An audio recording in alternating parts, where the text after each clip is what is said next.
It's the Underdogs back with you for another week. I'm Jordan Brenner, joined as always by your favorite, my favorite, everyone's favorite co-host, Peter Keating. Hello, Peter. Jordan, how you doing? Well, congratulations on your Mets, although literally by the time people listen to this podcast, they may have already played 2 playoff games. That's how quick the schedule is going. Doesn't matter. You can't take flags down. You can't take games like their playoff clinching victory against the Braves. That's going to hang on my wall, hang on City Field, hang your wherever you hang stuff, hang on that hoop behind you, right over the Yankees forever. Greatest game of all time. Well, it may have been a great game, but we've got a great Heisman race shaping up in college football, and that's what I'd like to focus on That's what today. you'd like to focus on? That's a It fortunate is. coincidence because I'm also would enjoy focusing on that today. That's so great. You know what? It's almost like we prepped for this show and prepared, and We're, and we're just simpatico. yeah, funny how that works. How we're on the We're on same the page. same page. See? Okay, so the Heisman, So, right? Jordan, just set the scene. Set the scene. Yeah. We just saw Alabama against Georgia. We don't have to pay attention as closely as we have been to the very best teams and everything they're doing and every point that the top 4 or 10 teams or 12 teams score. We can look around the country. We can talk about the best players from unexpected places, right? That's what we're going to do this time around. Well, yeah, I want to look for Heisman long shots on the betting lines, but I think we can talk a little bit about who deserves it too. But just to look at the betting odds right now, here's your top 8 or 9 candidates. Okay, you've got Jalen Milroe from Alabama at plus 250 leading the way. Cam Ward, Miami's quarterback, at plus 500 to win. Travis Hunter, the two-way star, Colorado, plus 700. Ashton Jeanty, Boise State, plus 1,000. Dylan Gabriel's all the way up to plus 1,400 for Oregon, and then you've got a bunch of other options in the top 10. But Peter, let's start. Quinn Ewers is still posted at plus 2,000. Is Yep. that who's putting money on that, Jordan? I wanted to, who's betting on that? I don't know, and I Anybody? don't know who's betting on Nico Yamaleava because if they can pronounce it or not at Tennessee at plus 1,500. Umaleva from Tennessee. Yeah, come on, come on. All right, so talk to me, Peter. Who's your sort of favorite long shot underdog contender for the Heisman All right right, now? I want to give a little bit of credit to a guy named Rob Paul who writes for Sportsbook Preview. He was on Ashton Jeanty at plus 4,000 earlier Mm-hmm. this year, and he said keep an eye on this game, this guy. And he wrote this weekend that he made Washington State's defense look like a JV team. I mean, this guy, if you're one of the people who used to stay up to watch Pac-12 games, right? There's still something you can stay up late to watch on Saturday nights. Is Boise State. They're having a pretty cool season. And Ashton Jeanty has 845 rushing yards, 13 touchdowns. He's only played 4 games. The schedule's pretty easy from here on out. He could put up monstrous numbers, but then look at it on YouTube. Look up his highlights. He looks like Barry Sanders out there. I mean, he makes amazing runs. Jordan, if you took his rushing yards after contact, okay, they would be the 6th most in the country among all running backs. But it's not just that. It's not just that he's like smashing through people. He's amazingly shifty, breaking through. He's forced opponents into making 44 missed tackles. That's in 4 games. This guy is amazing. He's a plus 1,000 now. Unfortunately, he was plus 2,000 a couple of weeks ago. If you wanted to bet on him, he's so good that people are starting to take notice of him and put him up there with these superstar quarterbacks, even though he's playing for Boise State. So I think he could end the season with numbers so impressive that people feel like they have to vote for him, and he's got good value. Well, that's so yes. The case for Jeanty is going to be twofold. One, he already has 160 more rushing yards than the second leading rusher in the nation, Right. Caleb Johnson of Iowa. So yes, he could put up numbers that are so ridiculous that you can't ignore it. The second is Boise State has set themselves up pretty well to grab a playoff spot, Yeah. I which mean, he's is playing for something important at that group of 5 spot. which is going to vault them up in the national picture and sort of get more attention than he might normally get playing on that blue field. So that's really important, especially when you look at Heisman winners teams over time, you'll see the trends, right? So I look at the past 20 years of Heisman winners, okay? 8 of those 20 were on the team that was ranked number 1 at the time. Another 5 were number 2. So that's 13 out of 20 or 65% were on a top 2 team, excuse me. The rest One was number 4, one was number 9, one was number 10, 2 were 12, 2 were 13. So nobody outside of the top 15, let alone unranked. And let's keep that in mind in a second for the next guy we're going to talk about.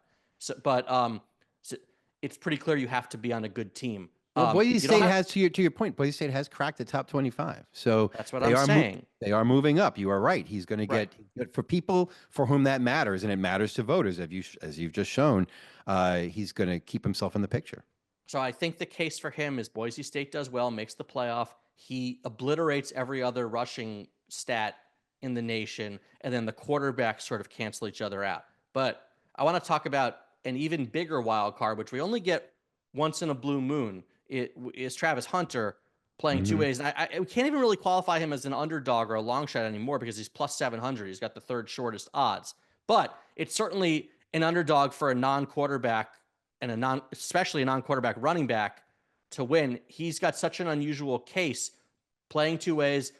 Just to be clear, let alone as a receiver, he's fifth in receiving yards in the nation right now. So but then he's playing ridiculous numbers of stats in a faster paced game than when Charles Woodson was doing it at a lower level. Like what he's doing is really, really unheard of. And then it comes to Colorado. Okay. They're 4-1, 2-0 in the Big 12.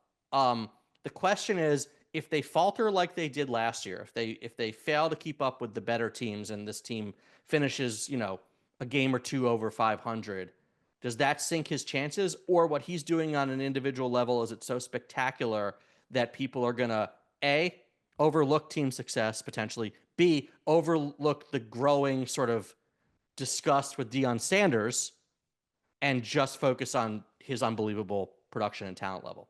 Well, those two questions are related because Hunter is playing this inordinate number of snaps, right? I mean, he's playing something like 150 snaps a week. It's unbelievable at this very moment, right? If you're going to vote for who's the best player in the country, right, you're right. This guy's fifth in the country in receiving yards, third in receptions. He's got 6 touchdowns. But at the same time, as a cornerback, he's third in the country in coverage stops. He's defending more passes than almost anyone in the whole country, and he's doing it at an extraordinarily high level. Look, this past week, Colorado was 14-point underdogs going and playing UCF. They beat them 48-21. Look, Hunter, what more do you want a guy to do? He deflected a deep pass. He made a run stop on a goal line stand, right? He intercepted a pass in the flat. He's been unbelievable. And also he had 9 catches for 89 yards.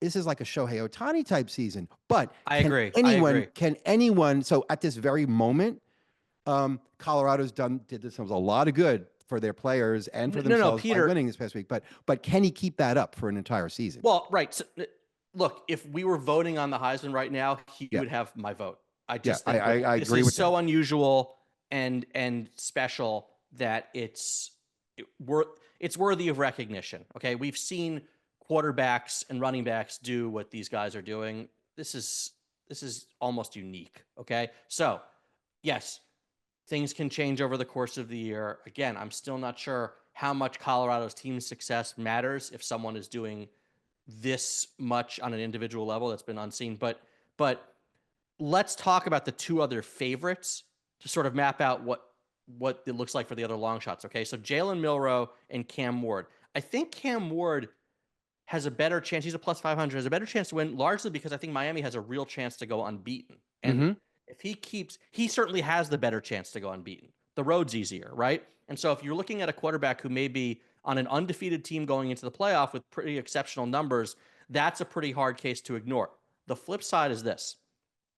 If Alabama somehow makes it through this gauntlet unscathed, because again, we haven't seen anything like what the SEC is this year, and they've still got Tennessee, they've still got Missouri, they've still got LSU, Oklahoma, yada, yada, yada. I don't know how you don't give it to their quarterback if he keeps producing at his level. Just for, Ashton Jeanty can gain 200 yards all he wants on mediocre opponents. If Alabama just keeps beating teams of this quality, don't you have to give it to their quarterback? Well, not only is the caliber of competition noticeably higher, right, for Alabama than for any other contender in the country, probably. But Milroe has taken this step up. He's much better than he was last. If you think back to the big time games that Alabama struggled in or ended in crazy endings like the Auburn game, right? And you look at him now, I mean, against Georgia, 374 yards, and he rushed for 117 yards. He can do it all. He's accounting for Right, all of Peter. these touchdowns. This isn't a game manager case of a great team. This is a guy who's making the team great. Like you said, 10 passing touchdowns, 8 rushing touchdowns. He's tied for their lead in rushing yards, in addition to throwing for 964 yards. He's playing great. It's not just that he's the Alabama quarterback. I want to make that really clear. Right. Now, I will say this. Cam Ward accounted for 5 touchdowns in that crazy comeback win against Virginia Tech last weekend, and his odds for winning the Heisman dropped from plus 350 to plus 500. That's because of what happened in the Alabama game, right? So there is an idea. I mean, I think Cam Ward's probably having the best season of any quarterback in the country. Pro Football Focus does this thing called big time throws. You know that if you throw the ball deep, your completion percentage is generally going to be much lower, right? So they combine distance difficulty with accuracy and value. And Cam Ward has 16 of what they call big time throws. That is second in the country. I think Milroe had 4 big time throws in just the game against Virginia Tech. But Cam Ward is having an outstanding, amazing season. I think he's suffering in the betting odds right now just because we're coming off this Alabama Georgia game. So it's if Milroe plays this well against the quality of opponent that Alabama is going to face, I don't think he can be denied, but Cam Ward would be a worthy winner. And I think I think he represents better value right now because he's having a fantastic season, but everyone is just really impressed by what Alabama did against Georgia right now at this precise moment. So we've really broken down the top 4 contenders. Before we move on to, you're always good at finding an even longer shot than that. But before we move off these guys, based on those betting odds, okay, if you were to put a little bit of money down on one of those picks, where would you lean? I think Ward, because I think Milroe's benefiting from recency bias and Jeanty's not playing the greatest competition and Hunter's not going to be able to keep it up. So I think Miami has an excellent chance to go undefeated and get into like a top 4 playoff spot. And if that happens, their quarterback is going to be as viable a Heisman candidate as anybody. Right. And I'd prefer to go longer odds of Jeanty at plus 1,000 than Ward at plus 500. Because I think I talked myself into the case for him that Boise State makes the playoffs and he obliterates everybody else on the ground and the quarterbacks cancel each other out. I'm just going back and forth on Travis Hunter because I think if he keeps doing what he's doing, he's the most deserving candidate. I just don't know how much. I have a hard time believing Colorado is going to be good enough to convince voters who really consider team success as an integral part of the equation to vote for him. Right, but that's why Shedeur Sanders is at plus 4,000, right? It's not like there's this celebrity quotient that's going to be overcome by however bad Colorado turns out to be, that's going to wipe everybody out because, I think Sanders is a better barometer of that, and Hunter might be able to succeed on his own. Look, you said at the moment, whether he can play this many snaps for 2 whole more months or 3 more whole months, Hunter deserved to be recognized. I'm sure this is going to matter a lot to Travis Hunter and Deion Sanders, but we at the Underdogs podcast in our college football preview want to recognize him as a worthy, Heisman underdog. This guy, one of the top 5 receivers in the country, and as a cornerback, he's giving up a quarterback rating to opposing quarterbacks of 41.1. I mean, that's remarkable. I'll say one other thing. You are right. I usually like to find like guys who are plus 10,000 long shots, but this year, if you got Jeanty at plus 1,000, the guys who are longer odds than that are not impressing me. Jackson Dart has not played anybody, just got upset by Kentucky. Will Howard, it's interesting. Ohio State's the only top team that isn't represented, like only team with 2,000 plus 2,000 or lower odds to win the championship that doesn't have any player in a similar category. I don't see it with him or Dylan Gabriel or Jackson Dart. So Jeanty's about as long as I'd go here.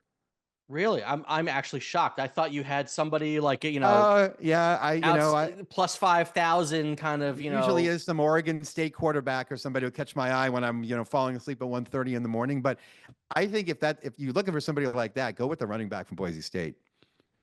Yeah, I want longer odds, man. I want like a real underdog pick. I feel What do like you we're want? You want me letting to down. pick? What's Kyle McCord from Syracuse? My favorite off the wall team. Was he plus 40,000? I think a Yeah. Boise State running back is pretty good long odds.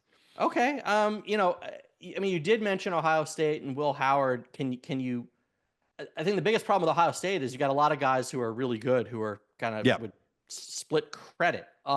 Is there a case you can construct for Howard if they run through the Big 12, excuse me, if they run through the Big 10, the Big 12 is his old conference. Nobody can keep track of these conferences anymore. It's really terrible. But if there is there a case you can make?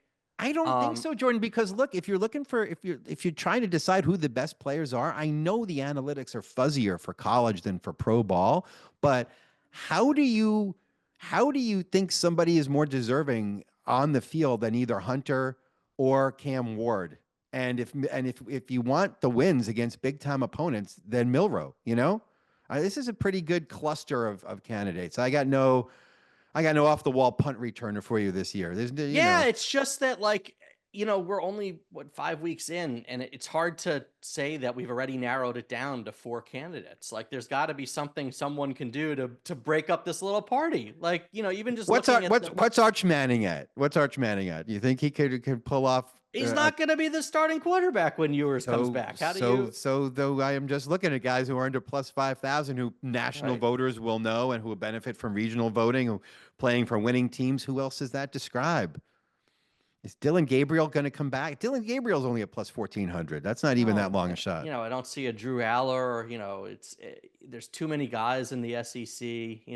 Clemson doesn't have anyone who's going to rise up at that level. It does feel like it has already sort of narrowed itself, which, but that's why we love sports, man. It's the unexpected can still happen. We just don't know who it is. It's for good reasons, because there's been unbelievable sustained performances by half a dozen guys. So, I mean, come from one of those guys. It's fine. Well, you know what else was an unbelievable sustained performance, Peter? Your analytics this week? I was going to say your performance on this show. It really was a Heisman level job by you. So, thank you for pose. Strike the pose. Thank you for being the Travis Hunter to my Shedeur Sanders. Yeah. And yes, there's a lot. Until next time, we are the Underdogs. Make sure to follow us, like us, all that good stuff, and we'll see you next time. A lot of work to do on both sides of the ball.